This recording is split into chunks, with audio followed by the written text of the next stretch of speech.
This video is brought to you by Alpine Academy, subject Biology, class first year intermediate, sin textbook board Jamshoro. Biology. बिस्मिल्लाहिर्रहमानिर्रहीम। अस्सलाम वालेकुम। आज हम chapter number 3 का जो topic है कैरेक्टरिस्टिक्स ऑफ एंजाइम उसको हम डिस्कस करेंगे।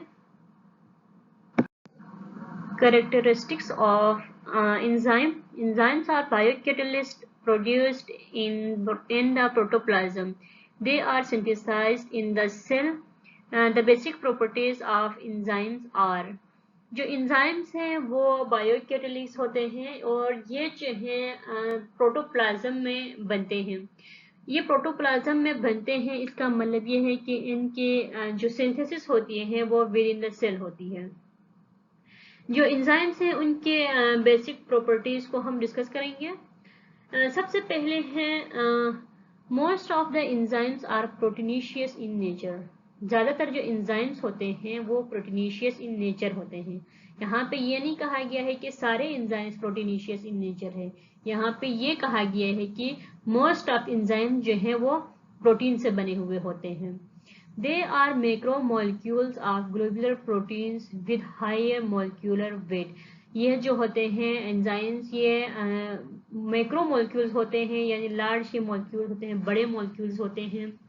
ये ग्लोबुलर प्रोटीन के जो मॉलिक्यूल्स होते हैं ये हमने पहले ही पढ़ लिया है कि ग्लोबुलर प्रोटीन जो होते हैं वो कौन से प्रोटीन्स होते हैं।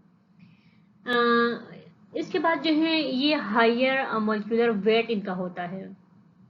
जो एंजाइम्स हैं उनका वेट जो है वो हाई होता है बिकॉज ये मैक्रोमोलिक्यूल्स हैं। दे में इंटायरली कंसिस्ट ऑफ प्रोटीन, ये प्रोटीन से बने हुए होते हैं।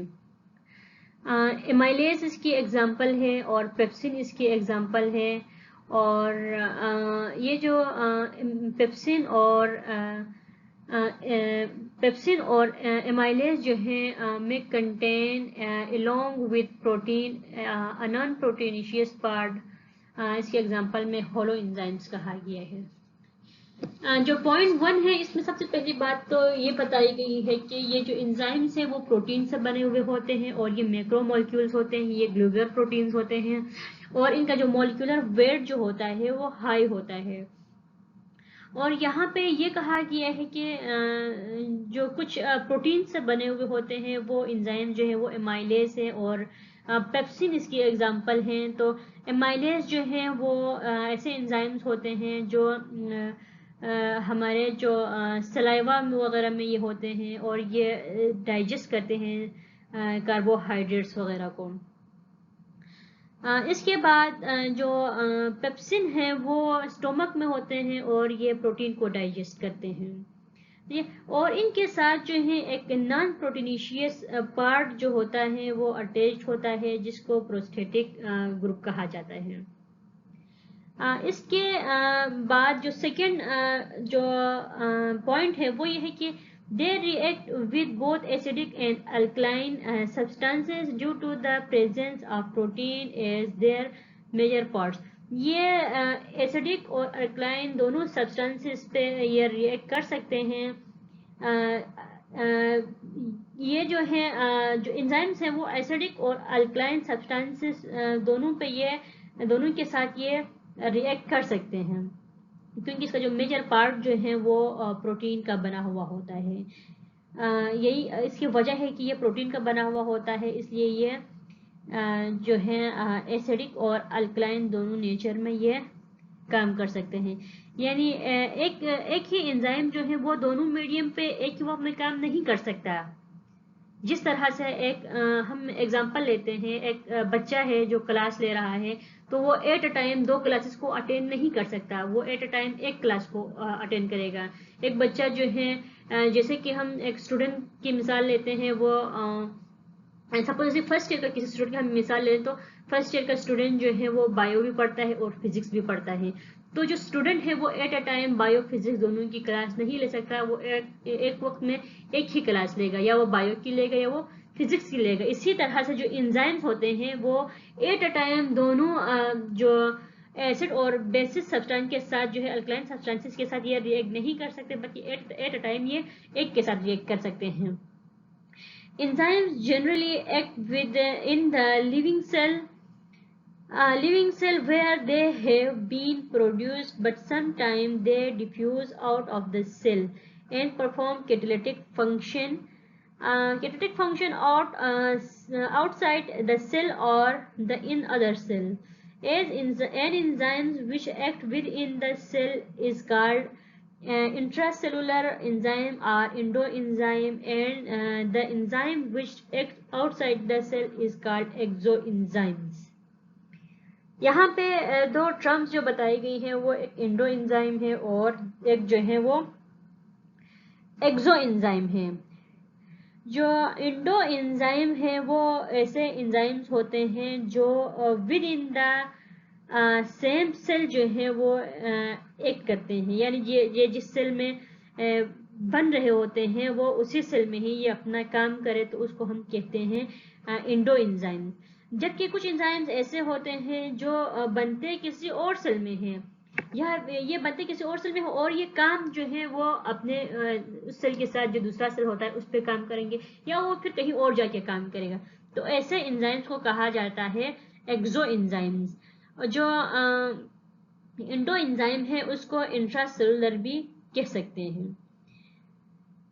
इसके बाद जो है they are specific in their nature and their action. Enzyme जो होते हैं वो स्पेसिफिक इन देयर नेचर होते हैं और वो स्पेसिफिक इन देयर एक्शन होते हैं। इसका मतलब ये है कि एंजाइम जो है वो ये जो एंजाइम्स हैं वो स्पेसिफिक होते हैं, यानी ये जो है एक खास इनका खास काम होता है और इनकी खास एक स्ट्रक्चर होती है, इसलिए इनको कहा जाते हैं कि ये स्पेसिफिक इन देयर नेचर होते हैं और स्पेसिफिक इन देयर एक्शन होते हैं। जैसे कि हमने मिसाल ली सलाइवा के एमाइलेज जो है वो सलाइवा में होता है, और ये जो है ऐसे एंजाइम्स होते हैं जो डाइजेस्ट करते हैं कार्बोहाइड्रेट्स वगैरह को, और ये पैंक्रियाटिक जूस वगैरह में होते हैं, तो वो इनका काम जो कार्बोहाइड्रेट्स स्टार्च वगैरह उनको डाइजेस्ट करने का होता है।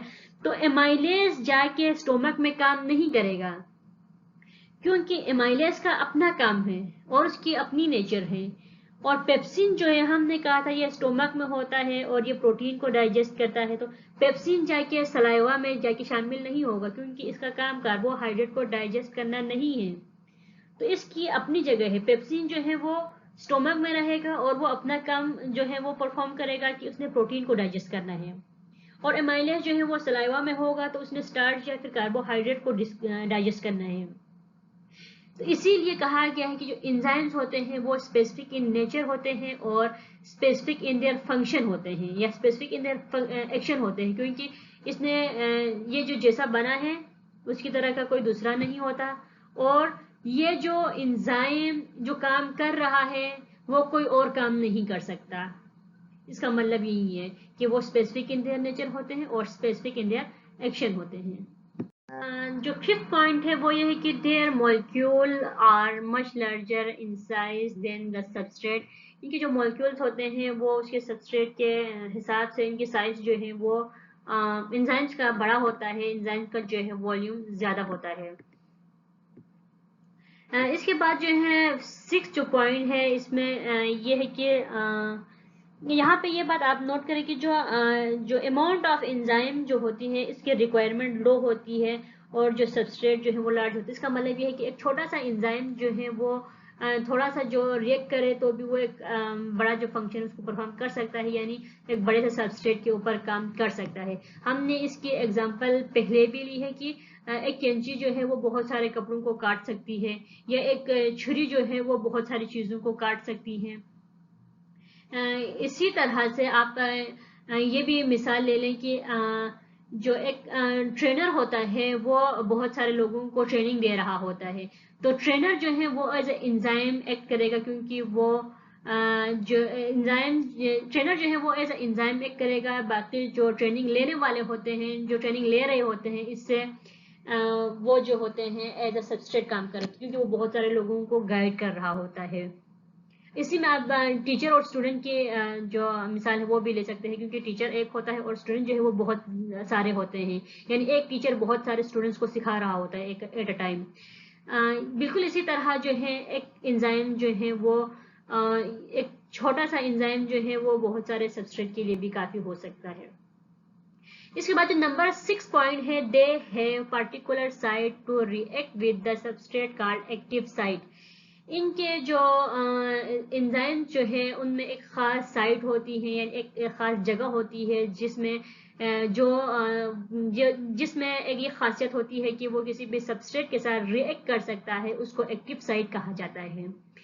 और नंबर 7 जो है वो ये है कि they are biocatalyst which speed up the rate of reaction. हमने पहले भी डिस्कस कर लिया है कि ये as a biocatalyst behave करते हैं और ये किसी भी रिएक्शन को स्पीड अप करते हैं। They are required in very small quantities which are capable of bringing about a change in large amounts of substrate। हमने पहले भी कहा कि जिसमें हमने कैंची और कपड़ों के स्टूडेंट्स और टीचर्स की हमने मिसाल ली इसमें कि एक छोटा सा एंजाइम जो है छोटी क्वांटिटी में अगर वो हो और तो वो भी एक बड़े से सबस्ट्रेट को चेंज करने के लिए उसको या फिर उसको ब्रेक करने के लिए वो काफी होता है। क्योंकि आप हम ये बात भी इसमें इसको समझाने के लिए आसानी तौर पर मैं ये आपको कह सकती हूँ कि बहुत सारे कपड़ों को काटने के लिए बहुत सारी कैंचियों की जरूरत नहीं पड़ती, क्योंकि एक कैंची से काम चलाया जा सकता है। हाँ, तो इसी तरह जो है एक एंजाइम जो है वो लार्ज अमाउंट ऑफ सबस्ट्रेट को चेंज कर सकता है। और नंबर 8 जो है, enzyme activities can be accelerated by certain ions और salts called activators. For example इनमें है जी निकल है, मैग्नीशियम है, क्लोरीन है, मैग्नीज है। कुछ आयंस ऐसे होते हैं जो किसी भी एंजाइम जो है can accelerated by certain enzyme जो है वो एक्सेलरेट होते हैं कुछ आयंस की वजह से।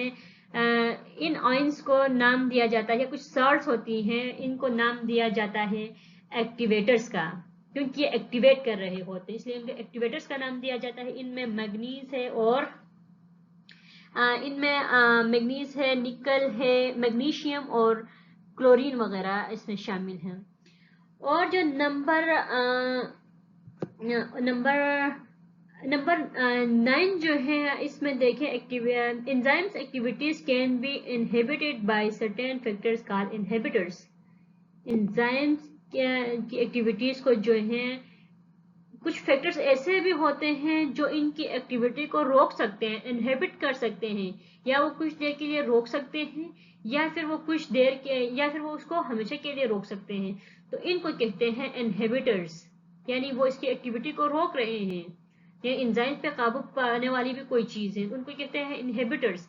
For example substrate concentration, enzyme concentration, इसके बाद पीएच। ये जो सब्सट्रेट कंसंट्रेशन है, अगर बहुत ज्यादा अमाउंट में सब्सट्रेट हो तब भी एंजाइम काम नहीं कर सकता। हमने ये तो कह दिया कि एक एंजाइम जो है बहुत सारे सब्सट्रेट को, जो ज्यादा अमाउंट ऑफ सब्सट्रेट है उस पर काम कर सकता है। तो अगर कोई चीज हद से ज्यादा बढ़ जाती है तो उस पर काम करना जो है वो एंजाइम्स के लिए बहुत मुश्किल हो जाता है। इसके बाद जो पीएच है, किसी भी चीज का पीएच अगर चेंज हो जाए, कम या ज्यादा हो जाए, मसलन एक एंजाइम है जो लो पीएच पे काम कर सकता है तो वो हाई पीएच पे काम नहीं कर सकेगा, और जो एंजाइम हाई पीएच पे काम करता है तो वो लो पीएच पे जो है काम नहीं कर सकता। हमने पहले ये तो कहा था कि वो एसिड और अल्कलाइन दोनों नेचर पे वो काम कर सकता है, तो इसका मतलब ये है कि वो एक ही एंजाइम काम नहीं कर सकता। हम वहां पे बहुत सारे एंजाइम्स की बात कर रहे थे। तो कुछ एंजाइम जो है ऐसे होते हैं जिनमें ये नेचर होती है कि वो जो है एसिडिक मीडियम पे भी काम कर सकता है, और कुछ एंजाइम्स ऐसे होते हैं जो बेसिक मीडियम पे भी काम कर सकते हैं। तो जो एंजाइम्स की पीएच को, अगर किसी स्पेसिफिक एंजाइम के लिए उसकी पीएच को चेंज कर दिया जाए तो वो वहां पे काम नहीं कर सकेगा। जैसे कि एक एंजाइम जो है वो पीएच 5 पे काम करने वाला है तो पीएच 10 तक उसको बढ़ा दिया जाए तो वो वहां पे काम नहीं कर सकता। इसी तरह एक एंजाइम जो है वो पीएच 10 पे काम करने वाला है तो उसके लिए पीएच जो है वो 5 कर दी जाए तो वो वहां पे काम नहीं कर सकेगा। दे आर हीट सेंसिटिव, ये जो इंजाइम्स होते हैं वो हीट सेंसिटिव होते हैं। They are thermolabile and pH sensitive, ये पीएच सेंसिटिव हमने पहले ही डिस्कस कर लिया।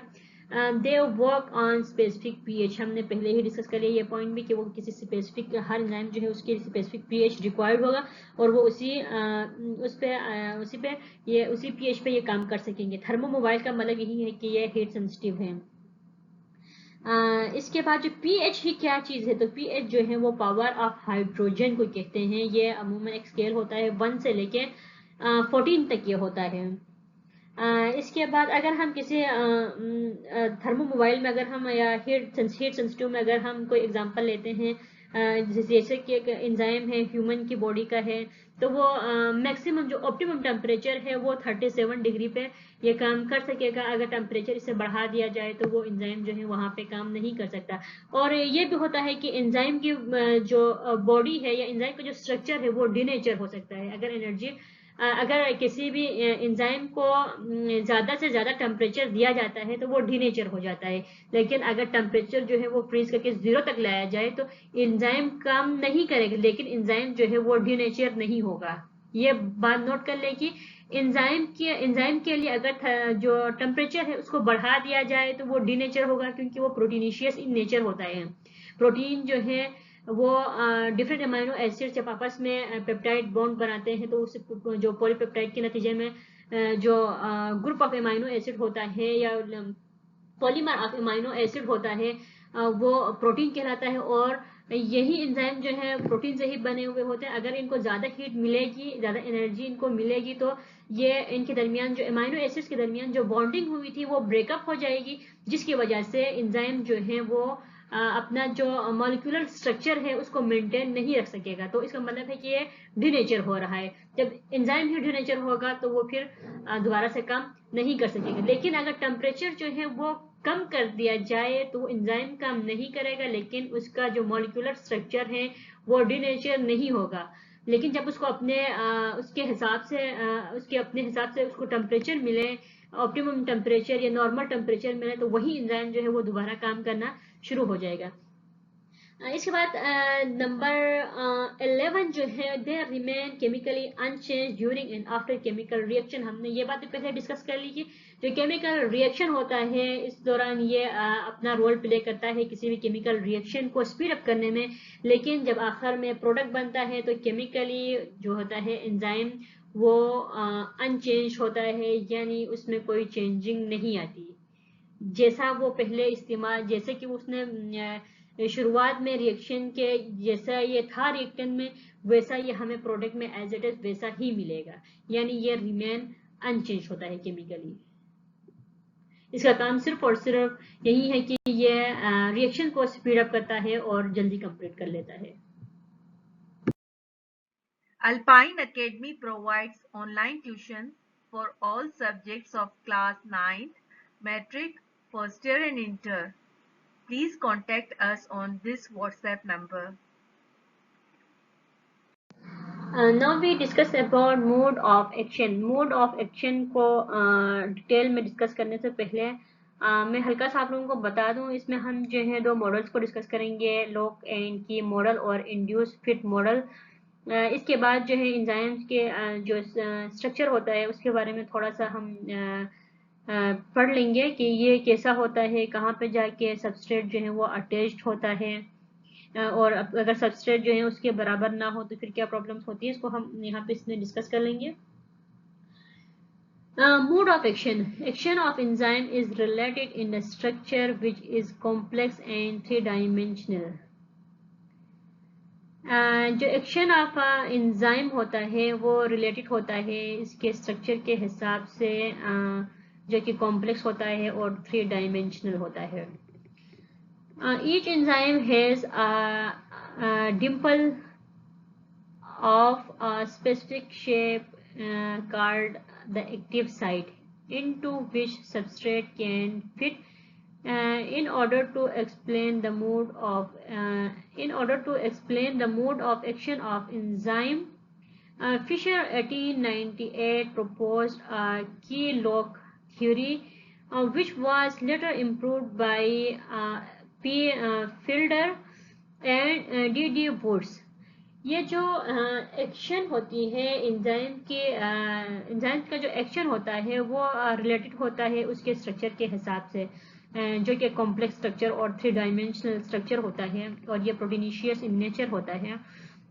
जो एंजाइम्स होता है उसमें एक ख़ास साइट होती है, एक डिम्पल यहाँ पे कहा गया है, लेकिन आमतौर पर हम यही कह सकते हैं कि उसमें ऐसे स्पेसिफिक शेप वाली साइट होती है जिसको एक्टिव साइट का नाम दिया गया है। और इस एक्टिव साइट में जो है कोई भी सबस्ट्रेट जो है वो उसी के हिसाब से, यानी हर सबस्ट्रेट आके अटैच नहीं हो सकता, उसी के हिसाब से जिस तरह की एक्टिव साइट है उसी हिसाब से आके सबस्ट्रेट उसमें अटैच हो जाएगा, उसमें फिट हो जाएगा।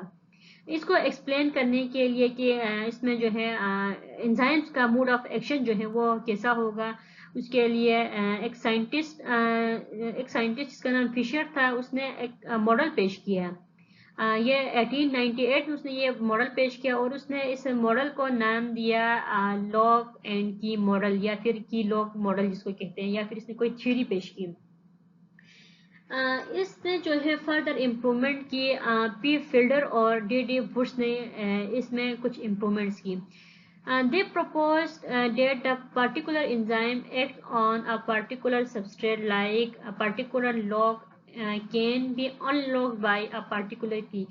उसने तो कहा था, फिशर ने तो ये कहा था कि ये जो एंजाइम है इसमें एक खास साइट होती है जिसको एक्टिव साइट का उसने नाम दिया था, कि वहां पे आके सबस्ट्रेट जो है वो अटैच होता है।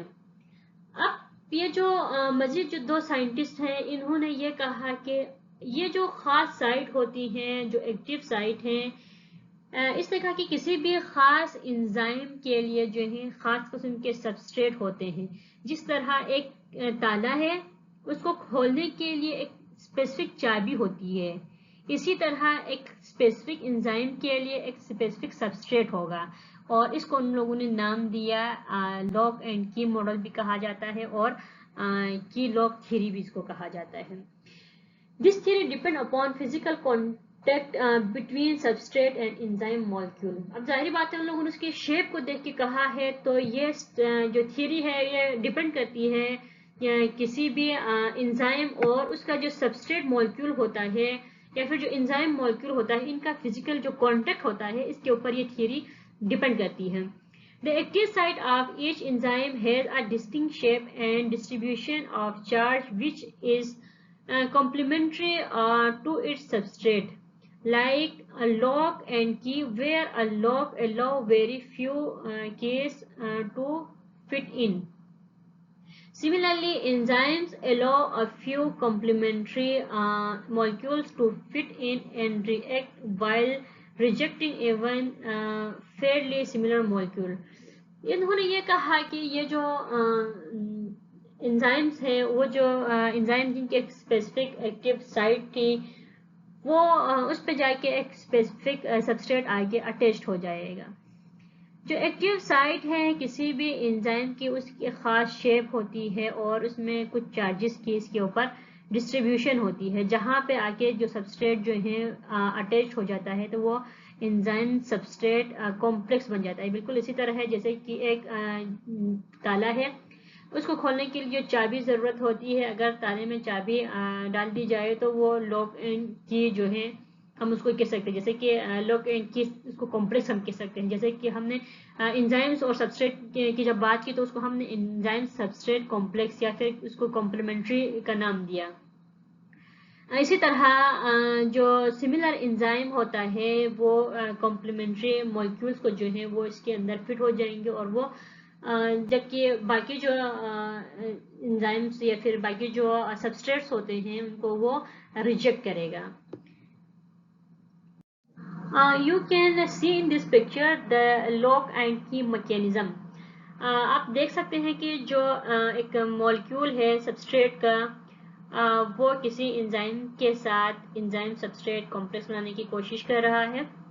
जो सबस्ट्रेट का जो मॉलिक्यूल है वो एंजाइम के ऊपर आके बैठ जाएगा, क्योंकि ये स्पेसिफिक सबस्ट्रेट जो है इसी स्पेसिफिक एंजाइम के लिए बना हुआ है, अकॉर्डिंग टू लॉक एंड की मॉडल या लॉक एंड की थ्योरी। तो जब ये जो सबस्ट्रेट का जो मॉलिक्यूल है वो एंजाइम की एक्टिव साइट पे आके जब अटैच्ड हो जाएगा, तो ये क्या बनाएगा, एंजाइम सबस्ट्रेट कॉम्प्लेक्स बनाएगा। फिर जब एंजाइम जो है वो अपना काम करेगा, काम करने के बाद उस सबस्ट्रेट को जो है प्रोडक्ट में कन्वर्ट कर रहा है। करने के बाद एंजाइम को आप देखें, जो फर्स्ट वाला एंजाइम है और जो लास्ट वाला एंजाइम है, इन दोनों में कोई चेंजेस नहीं आई है, क्योंकि एंजाइम का काम ही यही है कि वो रिएक्शन को परफॉर्म कर रहा होता है, लेकिन खुद जो है रिएक्शन में शामिल नहीं होता। उसका काम सिर्फ रिएक्शन को तेज करना है, रिएक्शन को स्पीड अप करना है, रिएक्शन को जल्दी कंप्लीट करना होता है, लेकिन ये केमिकली अनचेंज्ड होता है। इसीलिए देखें फर्स्ट स्टेप में और लास्ट स्टेप में एंजाइम जो है वो बिल्कुल सेम है, लेकिन जो हमारे पास रिएक्टेंट था या सबस्ट्रेट जो था वो प्रोडक्ट में कन्वर्ट हो गया है। इंड्यूस फिट मॉडल, हमने जो लोकेन की जो थ्योरी थी उसको डिस्कस कर लिया। अब हम डिस्कस करेंगे इंड्यूस फिट मॉडल में इनका क्या कहना है। On other hand, some molecule may be able to fit in the active site of an enzyme but do not have chemical bond upon which the enzyme can act, so no reaction occur। यहाँ पे जो है ऐसा होता है कि एक molecule जो है, एक सबस्ट्रेट जो है वो आके एंजाइम की एक्टिव साइट के साथ के ऊपर बैठ जाएगा, लेकिन जो है उसके साथ कोई केमिकल बॉन्ड नहीं बनाएगा, तो यहाँ पे जो है कोई केमिकल रिएक्शन जो है वो अकर नहीं होगा। Koshland 1959 proposed induced fit model. Koshland ने जो है वो 1959 में जो है एक मॉडल पेश किया एंजाइम्स और सबस्ट्रेट के बारे में, जिसको इंड्यूस्ड फिट मॉडल का नाम दिया गया। ये जो पॉइंट है ये आपको एमसीक्यूज में पूछा जा सकता है। He stated that when a substrate combine with an enzyme, इसका कहना है कि जब एक सबस्ट्रेट जो है किसी एंजाइम के साथ कंबाइन हो जाता है, it induce changes in the enzyme structure, वो एंजाइम के स्ट्रक्चर को थोड़ा सा चेंज करेगा। This change enable the enzyme to perform it catalytic activity more effectively. इस तरह से जो है वो एंजाइम अपनी जो कैटालिटिक एक्टिविटी है उसको इफेक्टिवली जो है उसको परफॉर्म कर सकता है। इनका कहना है कि इस तरह से जो है उसमें जो कैटालिटिक एक्टिविटी है वो होगी।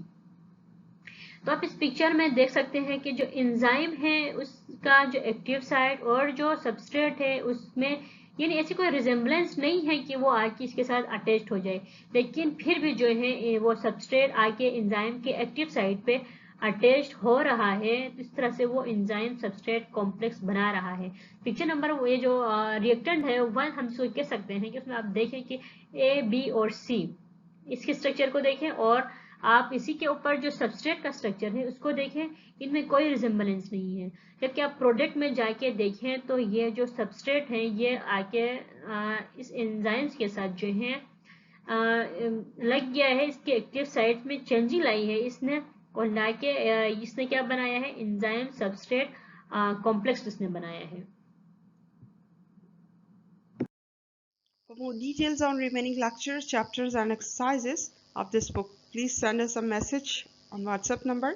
ये WhatsApp number जो यहाँ पे mention है, यहाँ पे आप मैसेज कर सकते हैं इस बुक से या इस एक्सरसाइज से रिलेटेड कोई भी क्वेश्चन हो या क्वेरी हो, हम ज़रूर आपको रिस्पॉन्स करेंगे। इसके अलावा आप हमें ईमेल भी कर सकते हैं at alpineacademy@gmail.com।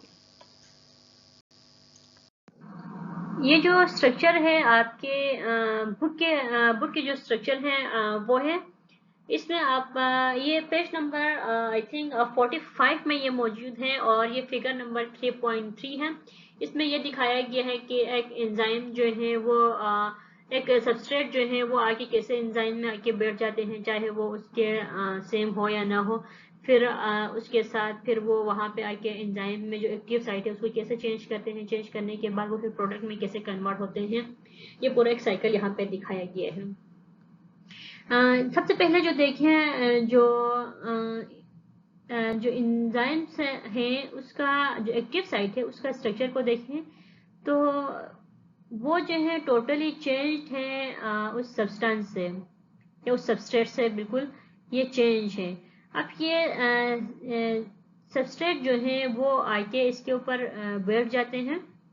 बैठने के बाद ये देखिए अपने लिए जगह बना रहे हैं। जो फिगर नंबर 2 है वहाँ पे जो 1 है उसमें आप देखें सबस्ट्रेट इंटर हो रहे हैं एक्टिव साइड में, लेकिन इसके जो साइज है या शेप है वो बिल्कुल भी जो सबस्ट्रेट का साइज और शेप से ये जो बिल्कुल भी मैच नहीं कर रही है, लेकिन फिर भी ये आके ज़बरदस्ती बैठ रही है। आप देखिए ये 2 में substrate and enzyme change shape promoting reaction between substrate.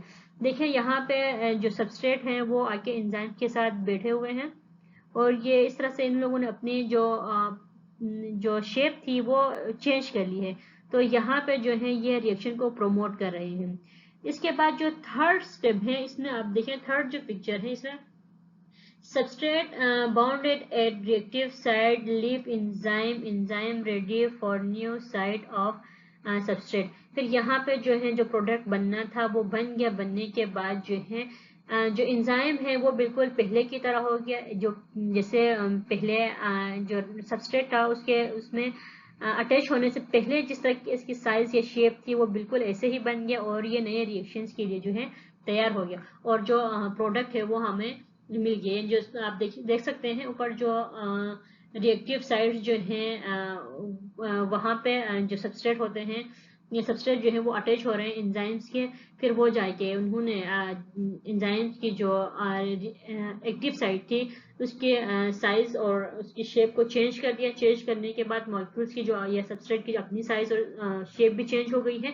Change होने के बाद जब ये प्रोडक्ट मिला तो उसके बाद जो एंजाइम जो है वो एज इट इज अपनी असली वाली हालत में या पहली वाली शक्ल में आ गया। ये जो हमने इंड्यूस फिट मॉडल और लॉक एंड की मॉडल को हमने डिस्कस कर लिया। करने के बाद जो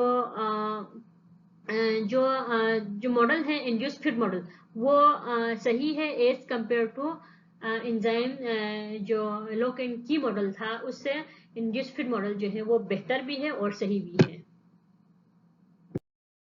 किसी भी किस्म के क्वेश्चन या क्वेरी के लिए हमसे आप कांटेक्ट कर सकते हैं व्हाट्सएप पे या हमें ईमेल कर सकते हैं।